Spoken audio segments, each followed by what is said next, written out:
Shrimad home remedies में आपका स्वागत है और हम आपको बताएंगे कि उपवास या व्रत क्यों जरूरी है।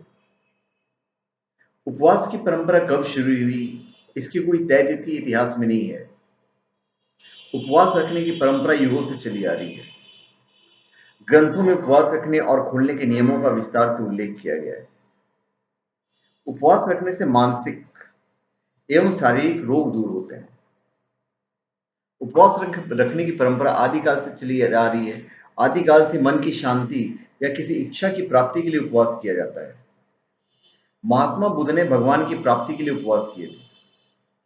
अगर हम पौराणिक समय में जाते हैं तो भगवान राम ने सागर के सामने अपनी वानर सेना को रास्ता देने के लिए उपवास किया था। देवी पार्वती ने शिव के साथ विवाह करने के लिए उपवास किया था। तो ये सब हो गई धर्म की बातें। अब बीमारी में भी हम आते हैं। उपवास करना शरीर के रोगों के लिए बहुत उत्तम रहता है। ये बात सब जानते हैं कि पेट से सभी बीमारियां आरंभ होती हैं। मन और पेट पर नियंत्रण करने से हमारे सभी रोग समाप्त हो जाते हैं। यदि हम जानवरों की तरफ देखें तो उपवास करने में हमारी आस्था और अधिक गहरी हो जाएगी।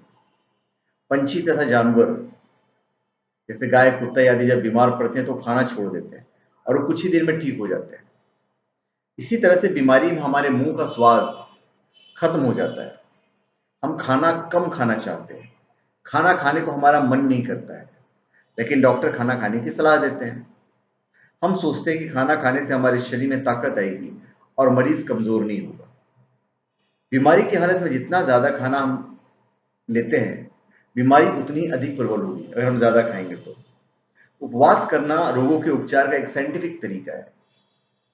पानी के अलावा किसी भी तरह का ठोस खाना न खाने को उपवास कहते हैं। जरूरत से ज्यादा खाना खाने के बुरे नतीजे से बचने का सबसे आसान तरीका है उपवास। उपवास करने से शरीर में रोग पैदा करने वाले तत्व बाहर निकल जाते हैं। आराम शरीर के लिए सबसे जरूरी चीज है और उपवास करने से हमारे शरीर को आराम मिलता है। शरीर के अंगों को काम करने की ताकत मिलती है। शरीर के अंग आगे काम करने के लिए ताकतवर हो जाते हैं। हृदय को आराम मिलता है। हृदय को स्वस्थ और सशक्त बनता है। हृदय के विकार नष्ट होते हैं। उपवास के दिनों में जीभ व सांस लेने की दशा में परिवर्तन हो जाता है। जीभ से रोगी दशा का पता चलता है। जैसे जैसे हमारी भूख बढ़ती जाती है और उपवास तोड़ने का समय नजदीक आता है, हमारी जीभ का रंग बदल जाता है। जीभ का रंग गुलाबी हो जाता है। सांस में एक विशेष तरह की खुशबू आ जाती है। ऐसा माना जाता है कि उपवास कष्ट देता है। यह बात सच है, लेकिन हम उपवास को जितना अधिक कष्टदायक मानते हैं, उपवास उतना अधिक कष्टदायक नहीं होता है। उपवास करने के दौरान शुरू के 2 से 3 दिन ही कष्टदायक होते हैं। इस समय में हमारा जो खाना खाने का मन करता है, वह भूख का एक आभास मात्र है। रोगी को किसी प्रकार की तकलीफ नहीं होती है। जब रोगी ज्यादा दिन का उपवास करता है तो अनेक अजीब तरह के लक्षण सामने आने लगते हैं। उन लक्षणों से घबराने की जरूरत नहीं है। संयम बनाए रखना चाहिए। अगर रोगी को पहले ऐसी कोई बीमारी हुई है जिसका इलाज दवाइयों से हुआ है, तो उपवास के समय उस रोग के लक्षण सामने आते हैं। अभी उपवास कैसे शुरू करें? पहले 1 या 2 दिन तो कम खाना खाना चाहिए। इसके बाद केवल फल और आहार लेना चाहिए। ठोस फल खाने के बाद केवल रस का सेवन करना चाहिए और इसके बाद पूर्ण उपवास करना चाहिए। उपवास में आराम ज्यादा करना चाहिए। आराम के घंटे खुली साफ हवा या हल्की धूप में बितानी चाहिए।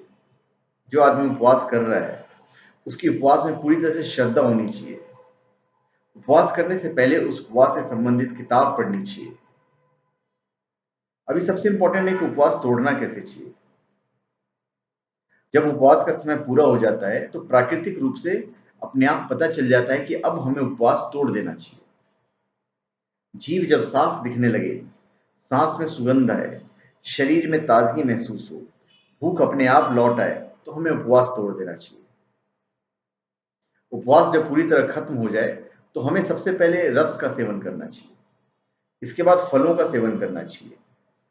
फलाहार के बाद बिना नमक का सूप पीना चाहिए। और इसके अगले दिन उबली सब्जी और फल एक साथ लेने चाहिए।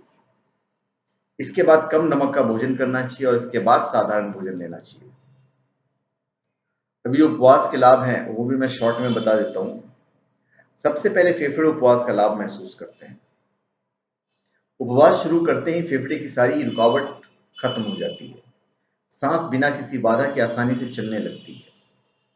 दिल के रोग अपने आप ही केवल उपवास के द्वारा थोड़े समय में ही ठीक हो जाते हैं। उपवास से दिल को आराम मिलता है। उपवास के द्वारा हमारी इंद्रियां बहुत तेजी से काम करने लगती है। उपवास से रोगी को देखने, सूंघने और सुनने में बहुत अच्छा महसूस होने लगता है। मन में खुशी होती है। पेट की आंतों और मूत्राशय में रुकावट खत्म हो जाती है। पेट की आंतों की सफाई हो जाती है। उपवास के द्वारा खून साफ होता है। मस्तिष्क और नाड़ी पर असर पड़ता है। उपवास से हमारी सोचने समझने की शक्ति बढ़ती है। याददाश्त तेज होती है। तो धन्यवाद। आप हमारे चैनल पे सब्सक्राइब करें और अपने कमेंट दीजिए। धन्यवाद।